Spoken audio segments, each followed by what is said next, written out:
श्रीराम समर्थ. श्री गोंदवलेकर महाराज प्रवचने दिवस 62. मनुष्याने प्रपंचात कसे वागावे. खरोखर जगात माझे हित अगर अनहित करणारा जर कोणी असेल तर तो माझा मीच. मी करता ही भावना ठेवली की फळ भोगण्याची इच्छा राहते. मनुष्याला वाटत असते की आपल्याला दुःख होऊ नये, आजारपण येऊ नये, पण तरीसुद्धा आजारपण आणि दुःख तो टाळू शकत नाही.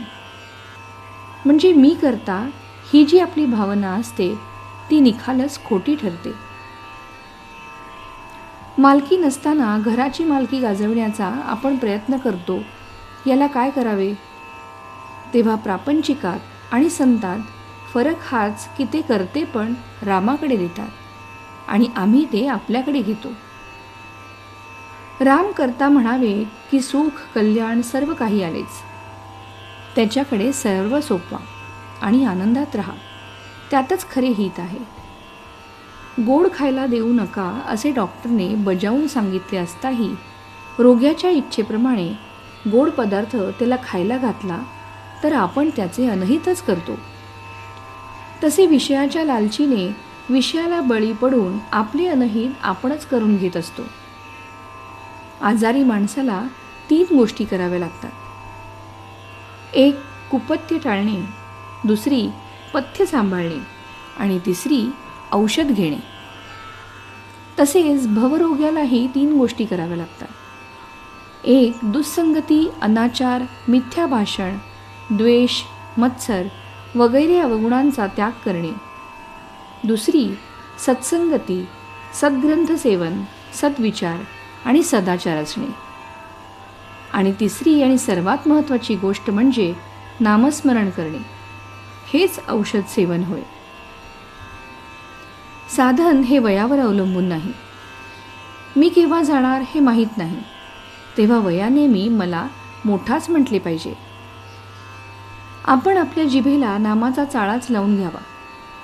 पहिल्याने विसरेल, पण सवयीने आपोआप आठवेल आणि मग भगवंताच्या अस्तित्वाची जाणीव होईल.